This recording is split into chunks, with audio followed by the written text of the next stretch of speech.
विजयनगर साम्राज्य पर तुलुव राजवंश का शासन था, जो कर्नाटक पर शासन करने वाले सभी राजवंशों में सबसे प्रसिद्ध था। इसके सम्राट कृष्णदेवराय का नाम कर्नाटक के कई प्रसिद्ध शासकों की आकाशगंगा में एक सितारे की तरह चमकता है। कृष्णदेवराय एक वीर और शक्तिशाली शासक थे। वे एक महान प्रशासक होने के साथ साथ कला, संस्कृति और साहित्य के भी बड़े प्रशंसक थे। उन्होंने कला के इन रूपों को प्रोत्साहित किया। उनके दरबार में 8 मंत्री थे जो अष्टदिग्गज 8 हाथी के नाम से प्रसिद्ध हुए। तेनालीराम उनमें से एक थे। कृष्णदेवराय तेनालीराम को बहुत पसंद करते थे क्योंकि तेनाली बहुत बुद्धिमान थे। एक बार कृष्णदेवराय का दरबार चल रहा था। सभी लोग कार्यवाही में तल्लीन थे। तभी एक पंडित दरबार हॉल में आया। उसने राजा को प्रणाम किया और कहा, महाराज, मैं कई भाषाएं जानता हूँ। मैं किसी से भी उसकी मातृभाषा में बात कर सकता हूँ। कृष्णदेवराय उत्सुक थे। उन्होंने अपने दरबारियों की ओर रुख किया। उन्होंने पंडित से अलग अलग भाषाओं में कुछ प्रश्न पूछने शुरू किए। पंडित ने उनके सभी प्रश्नों के उत्तर दिए, वो भी उसी भाषा में जिसमें पूछे गए थे। ऐसा लग रहा था कि वो सभी भाषाओं में पारंगत थे। इसके बाद उन्होंने एक चुनौती रखी। महाराज, क्या आपके विद्वान दरबारी ये पता लगा सकते हैं कि मेरी मातृभाषा कौन सी है? कृष्णदेवराय ने अपने दरबारियों से पूछा।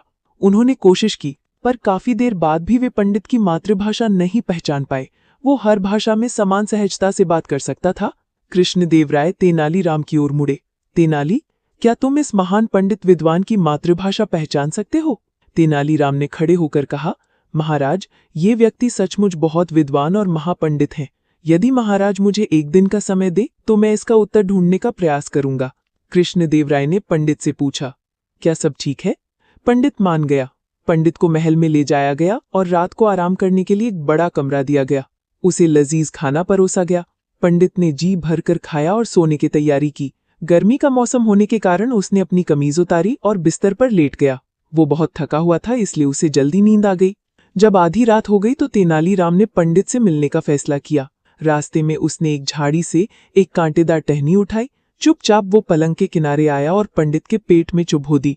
पंडित चौंक कर उठा और चिल्लाया, एव दुरादी। इसका तेलुगु में मतलब था, कौन है? तेनालीराम के लिए इतना ही काफी था।